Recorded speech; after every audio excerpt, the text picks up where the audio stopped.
नमस्कार, जय हिंद। स्वागत है आप सभी का हमारे YouTube channel Atul Mishra study point में। अगर आप सभी लोग हमारे चैनल पर नए हैं तो चैनल को सब्सक्राइब करें, जिससे कि हमारे आने वाले वीडियो की नोटिफिकेशन आप तक पहुंचे। तो हम आपका ज़्यादा समय न लेते हुए आपको ले चलते हैं प्रश्नों की ओर। तो आज हम बात करते हैं हिंदी के कुछ महत्वपूर्ण प्रश्न के बारे में। पहला प्रश्न है, उपमंत्री शब्द में उपसर्ग है, तो इसमें आपका हो जाएगा उपसर्ग है। दूसरा सवाल है, निम्न में अशुद्ध वर्तनी का चयन कीजिए, तो आपका जो श्रृंखला है ऑप्शन डी, ये आपका अशुद्ध वाक्य है, अशुद्ध शब्द है। प्रश्न 3 है, पद्मावत के रचनाकार हैं, तो पद्मावत के रचनाकार हो जाएंगे मलिक मोहम्मद जायसी। जायसी जी जो हैं पद्मावत के रचनाकार हैं। वर्ण ला और सा का उच्चारण स्थान है, तो वर्ण ला और सा का जो उच्चारण स्थान है वो क्या है, दंत है। का वर्ग का उच्चारण स्थान, तो का वर्ग का उच्चारण स्थान कंठ हो जाएगा। का खा गा घा अंगा, ये सब क्या हैं, कंठ वर्ण हैं, कंठ से बोले जाते हैं। हिंदी की आदि जननी है, तो हिंदी की आदि जननी संस्कृत हो जाएगी। अंगूठा दिखाना मुहावरे का अर्थ है, तो अंगूठा दिखाना मुहावरे का अर्थ हो जाएगा इनकार करना।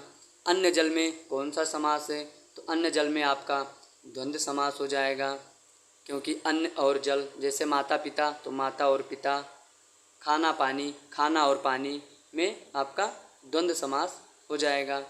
चलते हैं अगले सवाल की ओर।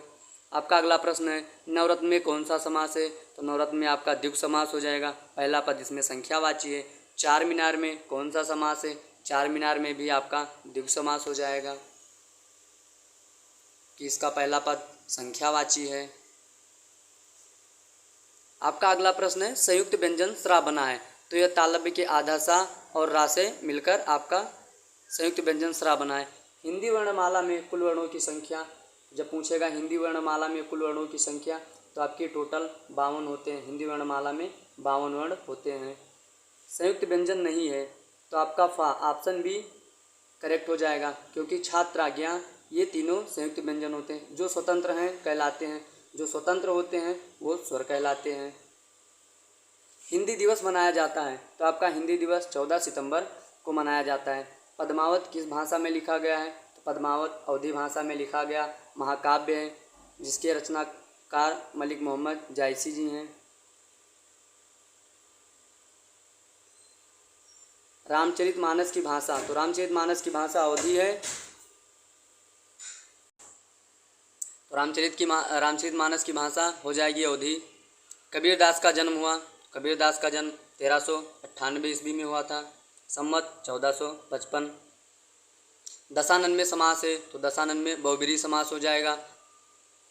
विश्व हिंदी दिवस मनाया जाता है, विश्व हिंदी दिवस 10 जनवरी को मनाया जाता है। अगर क्वेश्चन है कि हिंदी दिवस मनाया जाता है तो 14 सितंबर, अगर विश्व हिंदी दिवस तो 10 जनवरी। अगला सवाल है, गजानन में समास है, तो गजानन में बहुब्रीहि समास हो जाएगा, क्योंकि गजानन गणेश जी का नाम है। दांत काटी रोटी मुहावरे का अर्थ है, तो दांत काटी रोटी मुहावरे का अर्थ है गहरी दोस्ती, गहरी दोस्ती मतलब दांत काटी रोटी। आए थे हरिभजन को ओटन लगे कपास, यानी किसी कार्य विशेष की उपेक्षा कर किसी अन्य कार्य में लग जाना, ऑप्शन सी सही हो जाएगा। गूलर का फूल का अर्थ है, तो गूलर का फूल का अर्थ हो जाएगा दुर्लभ होना। अधिकार में उपसर्ग है, तो अधिकार में अधिक उपसर्ग है।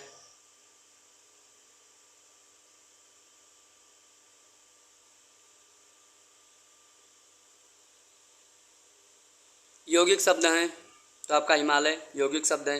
हिम प्लस आलय, कुर्सी आपका रूढ़ शब्द हो जाएगा, खाना आपका रूढ़ शब्द हो जाएगा। दशानन योग रूढ़ हो जाएगा। अगला क्वेश्चन है, योग रूढ़ शब्द हैं, तो दशानन आपका योग रूढ़ शब्द हो जाएगा। रूढ़ शब्द हैं, तो इसमें घर आपका रूढ़ शब्द हो जाएगा। पंकज गजानन आपके योग रूढ़ हो जाएंगे। पुस्तकालय आपका यौगिक शब्द हो जाएगा। वीर रस का स्थायी भाव है, तो वीर रस का स्थायी भाव है उत्साह। 3 बेर खाती थी, 3 बेर खाती है, 3 बेर खाती थी, 3 बेर खाती है, कौन सा अलंकार है, तो इसमें यमक अलंकार हो जाएगा। एक बेर का मतलब हो जाएगा बेर यानी फल, दूसरे बेर का मतलब हो जाएगा समय।